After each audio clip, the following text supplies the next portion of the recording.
IRS problems. We have over 1,000 5-star reviews on Google and an A+ with the Better Business Bureau. You don't need to be afraid of the IRS any longer. End your tax nightmare today by visiting us online at TRA.com or call 800-575-6481. That's 800-575-6481.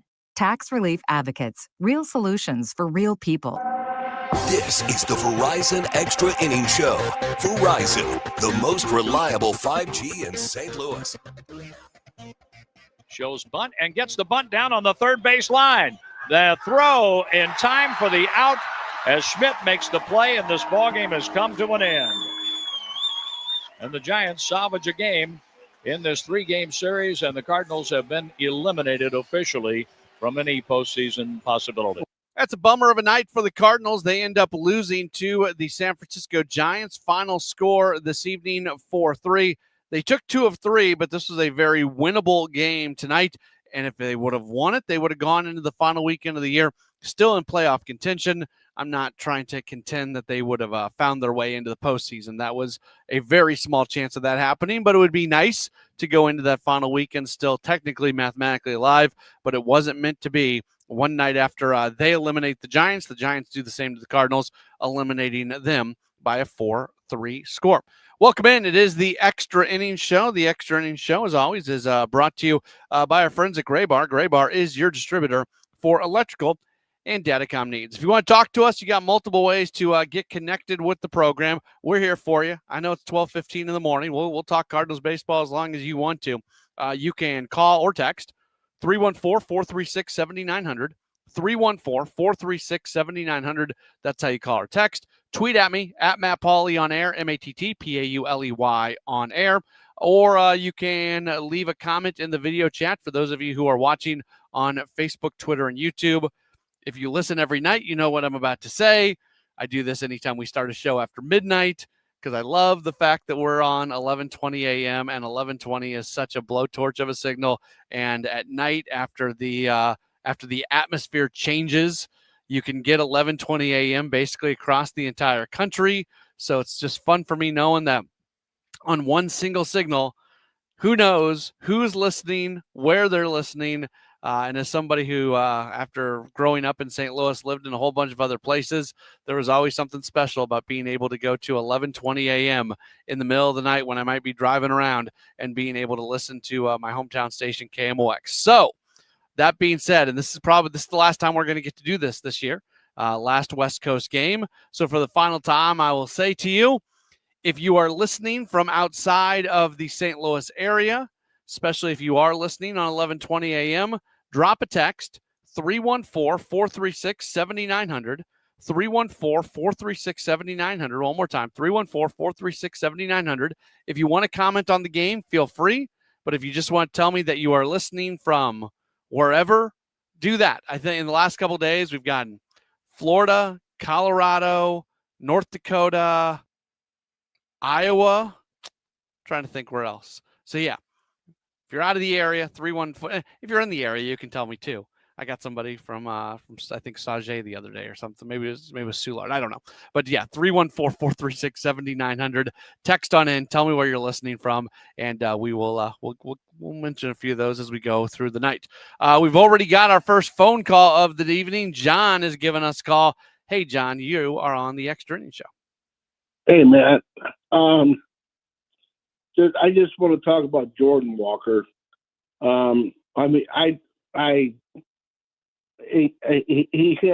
had a runway this year, and they gave him ample opportunity. His OPS is like not even 600. It's terrible. Slugging's 300. I mean, his on base percentage is 278 is what I'm looking at right now. I mean, the guy's got so much potential. I don't know what the heck we do with him. I don't know. If I had the answer to that question, I wouldn't be hosting this. And I don't like beating up on people. I think folks know that. Either. This was a terrible game for Jordan Walker. This was again, I'm trying not to beat up on the guy.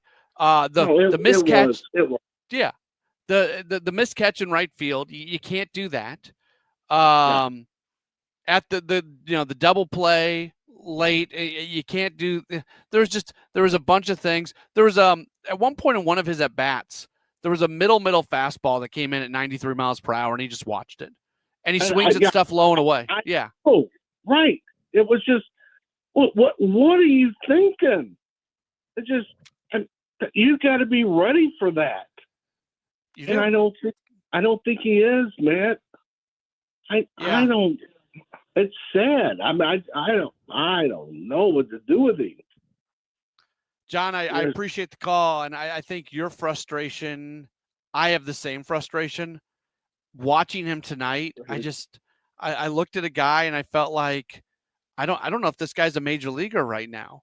And there was the very damning comments made by Brent Brown earlier this year when he was on Gas House Gang, where they talked about where he was at and the things that he wasn't doing and the things that he was doing. I do think Jordan Walker is somebody that is not always great at taking coaching. He's done here, and Kevin Wheeler and I talk about this all the time. A lot of people want to blame the Cardinals for the downfall of Jordan Walker because they look at who Walker was when he first got to the big leagues and he went on that hitting streak, yada, yada, yada, yada, and where he is at, where he's at now. I don't think there's actually any blame for the Cardinals on that part of it because really what's happened is the league has adjusted to Walker and he has made very few, if any, adjustments from that point forward. Here's where the Cardinals have some culpability in all of this. They allowed him to come up through the minor leagues doing things that would be successful in the minor leagues, but not be successful in the big leagues.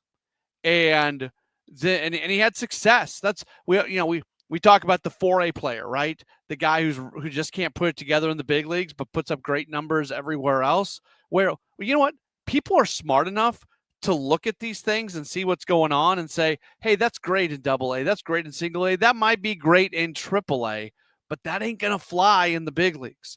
So you take a guy and you start to fix him in the minor leagues and you don't just let him sit on the successes that he's had. Because what that does is you've got a guy who's always been the best player on his team.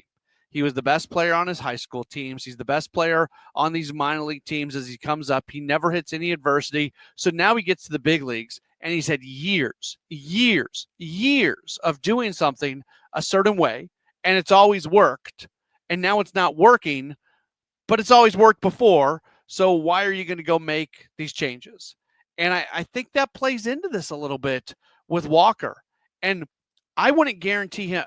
If I'm Chaim Bloom, I'm not Chaim Bloom, and we'll hear from him next week. If I'm Chaim Bloom, I build this team and I build this roster for next year as if Jordan Walker is not going to be on the team. If Walker goes and spends this offseason and really fixes some things and he comes in and he has a fantastic spring training and it looks different and he earns a spot on the team, hey, that's awesome, and you're better for it. But I build the team with Jordan Walker not in mind. And if that means he has to go spend the year at AAA and he has to be so disciplined at AAA that he has to go away from the things that work at AAA but not in the big leagues, and he has to do it at AAA but you're watching for those things to get fixed, then that's what it is. I don't know if there's an opportunity for him to go, play some winter ball or something like that. And just, I don't know, but you can't keep doing the same thing over and over and over and over and over. And Walker's regressed, especially from a defensive standpoint. Walker has absolutely regressed. You can't drop that ball in right field today. And I know that happens to every outfielder at some point in their career. And if it's just that random thing, but when you add that along with everything else that's going on with Walker, it doesn't feel great. Messages coming in on the stream. Why is Fermin trying to put down a bunt in the 9th inning with 2 outs? The bunt attempt ended our season. I did not like the bunt either, especially because Fermin's been swinging a hot bat, right? Like, I like the thought process of, hey, what is it going to take to get on base? So the first domino is great. But the second domino is, I think I'll put a bunt down. No, I don't like that. I assume that was his call, that he saw something there. But he's been really good. I'm bringing up his numbers right now. I don't want to shortchange him in terms of just how good he has been recently because, he's a 309 hitter for the season. And when you in the month of September, he's got an 800 OPS. I don't want that guy putting a bunt down. I want that guy swinging away. I'm not telling you he's going to hit a home run, but maybe he puts one in the gap. Maybe he doubles. Maybe he does that. So no, I did not like the bunt. I did not like the bunt on that one. Sam asks, why did the Cardinals not pinch hit for Walker in the 9th inning?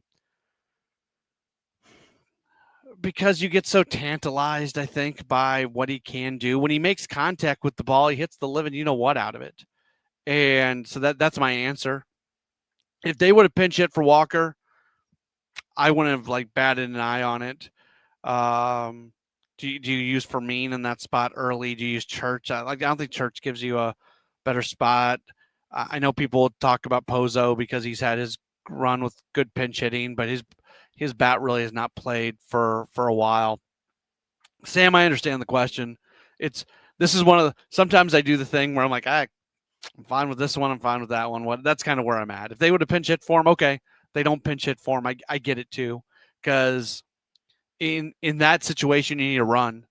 And if he makes contact, there's nobody that is going to, if he makes contact, he's got the ability to hit it really hard and really far. So that's probably my answer on that one. Sam also says this. We mentioned this on the network post-game show, but for those of you who maybe are watching on the video stream and were not with us on the radio for network post-game, congratulations going out to the Springfield Cardinals on winning the Texas League Championship. Yeah, big-time congratulations.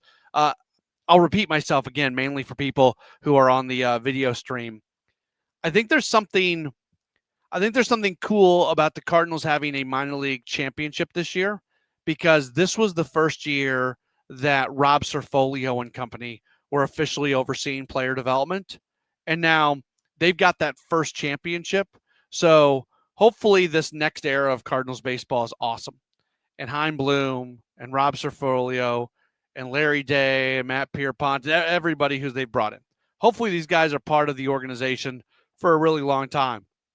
And they're going to be able to talk about the first minor league championship in their tenure came in their first year with the Springfield Cardinals. So, and by the way the Cardinals did that too, because they were down 1-0 in a best of 3, having lost the home game, they had to go on the road to win the next 2, and they did just that. Let's grab a few text messages that have come in. Our friend Ball Game, who generally does his tip of the cap, raise the glass, sends in a couple messages. First one says, I've always enjoyed talking baseball with people along my daily routine. Someone at the bank, the grocery store, the post office, the pharmacy, at a restaurant or a neighbor. Thinking back to the beginning of the season, most of them were very grim. When it comes to sports, I'm probably too optimistic. Since most really don't want to talk much about it. All I hoped for was make it interesting enough to get to a football season. The team did one better for St. Louis. They got us to a hockey season. And then he goes on to say, it wasn't what we hoped, but it could have been a lot worse. And Ball Game says he enjoyed listening to the coverage. By the way, we've still got some games left. Still got 3 more games to go, right? 3 more games to go. But tonight is the night where the postseason possibilities officially are done. Text message from the 618 asks, is it safe to say that Herrera and Burleson have passed Walker and Gorman as prospects? None of them are prospects at this point. They're all big leaguers. But Herrera and Burleson are better players and a bigger part of the Cardinals' future right now. If Walker ever gets it together, he can probably quickly pass by those guys because, again, people don't like to hear about the underlying numbers with the bat speed and everything. Like, if he ever gets it together, he can be a big time, profound, impactful player. And so that's why you hold on to him. We're getting a bunch of messages that say trade Jordan Walker, get what you can for Walker. Now, as frustrated as I am, and I am as frustrated as I am with Jordan Walker, you do not trade him. You do not move on from him. This is a guy who's making less than $1 million a year, who you can send to the minor leagues, who still has the amazing underlying numbers that if he ever puts it together, it'd be great. And there are countless examples of players who are young, like Walker, who are late bloomers. So no, trading Jordan Walker is not smart. Planning for Jordan Walker being part of your big league club next year, I also don't think it's the smartest thing in the world as well. Let's grab another text message that has come in. This one coming in from Ames, Iowa. Says, this season has been the most fun to watch the last three, all things considered. It's hard not to get excited seeing the talent that we have in the core. Games like last night show us how great we could be. What do you think the Cardinals are missing to consistently get back to consistently competitive, starting pitching, something on the offensive side, perhaps coaching development? And says, thanks for staying on late. Yeah, appreciate the text from Ames, Iowa, for sure. It's a two-pronged answer to that question. Prong number one is the Cardinals have to have more high-end talent. They've got a really solid base, and they just do not have the superstar players. And Kevin Wheeler and I had a conversation today about, is Ivan Herrera going to turn into that? Maybe. Can he turn into a 30-plus home run, 100-plus RBI kind of guy? If he can, then we can start talking about him. So that's one part of it. The other thing is they need guys to hit more home runs, and they need pitchers who get more strikeouts. And you start doing that, and things are going to you're going to figure it out. Jersey Flo sends in a message, who's watching on the stream. This isn't great for radio, but Jersey says I have a shiny forehead for people who are watching. I kind of do. I've got the ring light going on right now. I'm trying to move around. I don't know what to do, but yeah, you're right. Shiny forehead. There you go. Appreciate the message. We will take a break, and when we come back, we will continue on with the show. Cardinals lose tonight again. If you want to get in here, you can do so by calling or texting 314-436-7900, 314-436-7900. You can also tweet at me, at Matt Pauley on air, MattPauley on air. Or for those of you who want to comment on my forehead, you can just leave a comment on the chat on the video stream. We're back with more in just a moment. This is the Extra Innings Show right here on KMOX. At Graybar, we know your time is money. That's why our services go beyond parts and products. With kitting, pre-assembly, wire carts, and Graybar smart reels that keep you moving. We stage materials and manage logistics so you can spend less time sorting and more time installing. And with locations nationwide, we deliver when and where you need it, working to make your job easier every step of the way. Yep, Graybar does that. At BOS, we help you bank boldly, because sometimes life throws bold moments at you. Like noticing someone used your debit card to buy 100 party store gift cards? That's a lot of party supplies. Don't worry though, BOS has your back when there's suspicious activity on your account. And we work fast to address any fraudulent charges. Are you ready for a better banking experience? Then make the bold move and switch to BOS today. Visit bankwithbos.com. Member FDIC. There's a big red barn where you save green. Norm's Bargain Barn. On discount windows, doors, and things. Norm's Bargain Barn. Hi, I'm Norm Wilkie. Come see my new selection of Amish cabinetry made by my good Amish friends at Countrywood Products. We now stock 5 styles of cabinetry for you to choose from. When you need to save on discount windows, doors, and cabinetry, come to Norm's Bargain Barn. With locations in Shiloh and Fenton at the bottom of Gravois Bluffs. Visit normsbargainbarn.com. That's normsbargainbarn.com. You know Graybar for electrical parts, but there's one more thing you may not be thinking of us for that can help maximize your next project's total value. Our pre-project planning services are designed to help you win the bid Save on labor costs and keep your installers productive across your entire build. The sooner you call us, the better. Because when we're there from the beginning, we can anticipate your needs and help you solve problems before they become problems. Yep, Gray Bar does that. Now, back to the Verizon Extra Innings Show. Yeah, back at it. This is our final night game edition of the show. Can you believe that? We are it's nothing but day games this weekend. So I'll have Friday afternoon. I think I've got Joe will have the Saturday pregame. I think I'm going to be in on the Saturday postgame. So I've got a couple more postgames with you before all is said and done, and we'll do it big. I think on Saturday. That'll be my last one for the year. But yeah, we're wrapping things up for the games. Just 3 games left. It is the Extra Innings Show. We are presented like we've been all season long, and we really appreciate it. Gray Bar. Gray Bar is your distributor for electrical and datacom needs. Kind of the last call for messages here at 314-436-7900, 314-436-7900. Again, if you are listening out of the area, especially on 11:20 a.m., let me know where you're listening from and just text in. Would appreciate that. You can still send in video chat messages if you're listening on Facebook, Twitter, and YouTube. Also, you can tweet at me at Matt Pauley on air, MattPauley on air. Got a message coming in from Denver. Says disappointing game because of the errors. I agree. I understood what Oliver Marmol was saying in postgame, where he was okay with Victor Scott being so aggressive on what turned into the Andrew Kisner triple. I love Victor Scott in the outfield. I think that, and I'd rather guys be more aggressive and you pull them back than not. It's easier to pull an aggressive player back than it is to push a non-aggressive player forward.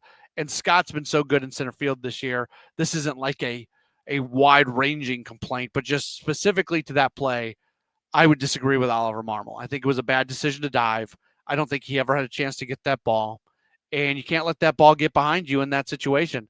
Turns into a triple for Kisner. So I think that was a mistake. I think that was a mistake by Scott today, diving. He had the air earlier in the game. Walker had the air, especially in the outfield. It wasn't great. But so that's the person from Denver says that, mentions that people outside of St. Louis stream KMOX after 15 minutes of game ending because of Major League Baseball not allowing the streaming. Yeah, so if you stream us at KMOX.com or the Odyssey app, you have to be in the St. Louis area to be able to get that. Outside of the area, you have to be subscribed to the MLB, I think it's called Extra Innings, MLB Extra Innings package, which is different than MLB.TV. You get Extra Innings if you have MLB.TV, but Extra Innings is the audio-only package. I think it's $20 or $30. I'm not totally sure, but it does give you audio of all the games throughout the year. So if you're somebody who's outside of the St. Louis area and you want to listen to the games, but you don't want to spend the money that it costs to get MLB.TV, you can sign up for that audio-only package, which again I think is $20 or $30. I don't know exactly how much it is, but it's not terrible, all things considered. Also got somebody from Myrtle Beach, South Carolina, listening in. Appreciate that. Mary sends in a nice message about listening to KMOX and liking the sports shows and the other programming. So we appreciate all those messages that we have been getting in. Let me check Twitter real quick before I get out of here. I want to make sure that I don't miss anything on Twitter. Nope, looks like we're good. So we'll start to wrap things up here as we do approach 1 o'clock in the morning. It's 12:38. We're getting done a little earlier than we got done last night. Last night it was about 1:05. Game tonight was a half hour shorter, though. Yesterday's game went over 3 hours, and this one came in at 2:28. So a little bit shorter tonight, but appreciate everybody with all the interaction tonight for sure on staying up late and doing this, even with a tough night for the Cardinals and a night where it was set up for them to stay alive in the postseason race. And it's a like really being in contention, no, but just keeping the the mathematical chances alive for another day going in the final weekend. That would have been nice. Let's finish off with a very positive message from our friend Henry, who is as positive of a person about this team and organization of everybody who watches and listens. Henry says the Cardinals are going to be back in 2026. I believe they'll contend next year. Nato, Sonny, and Wilson should be back for 26. crushing loss tonight. The team does not need a 3 to 5 year rebuild. Nobody's talking about a 4 or 5 year rebuild, Henry. I think the timeline for me, and we'll hear from Chaim Bloom next week, and I think we'll be able to lock in a little bit more on what it's going to look like. But to me, I'd really like this team to be in a spot next year. They're so close to the playoffs this year, and they wouldn't have had to do much to get in the playoffs. If they can find a way to be a playoff club last year, even if it's just kind of sneaking in with the wild card, if the year after that they can more securely be in the playoffs and really be in contention for the division, maybe even win the division, and then the next year after that is when you really start to open up the window for them being a team that is legitimately in World Series contention. I think that's a solid timeline. That's a timeline that I would be very comfortable with. So when you say they'll contend next year, if you say contend for the playoffs, I agree. If you say contend for the World Series, I would disagree. Holding out the just to wait to see what Chaim Bloom says, if Bloom's going to change any type of expectation when it comes to that. I know you strongly disagree with this, Henry, but Nolan Arenado is not likely to be back next season, and I don't think he should be back. I think it's time to go ahead and move on to the next guy and give him an opportunity to maybe go win a World Series with a team, because the Cardinals are not winning a World Series in all likelihood in 2026, and Nolan Arenado is a future Hall of Fame player who has been a really, really good Cardinal. And if they can find him a place where he can have a legitimate opportunity to win the World Series, I would be nothing but happy for Arenado in that spot, even if it means we're not able to watch him on an every night basis. What's on Deck is sponsored by Chesterfield Fence and Deck. The sign you have the very best. ChesterfieldFence.com. Off day tomorrow or today, Thursday, and then the Cardinals are going to open up a 3-game series against the Cubs, and that's going to start with Miles Michaelis on Friday. It's going to be Michael McGreevy on Saturday, and then unknown on Sunday. They're skipping Matthew Liberatore, so it would appear that Liberatore's season has come to an end. 1:21 pitches on Friday and Saturday, 2:20 on Sunday. Quick programming note as well. Sports Open Line and Redbird Rush Hour tomorrow is going to be, and when I say tomorrow, I mean Thursday, is going to be broadcast from the Hot Shots in Fenton. We've got one of our city soccer specials, so the 6 o'clock hour will be nothing but soccer with City SC, and we've got a player out there to sign autographs and take photos, and they'll be on with us for a half hour or so. We'll do kind of a normal Sports Open Line during the 7 o'clock hour, and I'll be there for Redbird Rush Hour at 5 o'clock hour. But if you want to come out and say hello, I would love to say hello back to you. So Hot Shots in Fenton coming up on Thursday is where we're going to be broadcasting live. Thanks to everybody for being tuned in. We've gotten a lot of messages tonight, and we appreciate that. I love doing the show, and I'm bummed that I've only got 2 more of them before my season comes to an end. But nonetheless, I'll be talking to you tomorrow beginning at 5 o'clock for Redbird Rush Hour. Cardinals lose tonight. We're back at you tomorrow here on KMOX. Defending anybody. I'm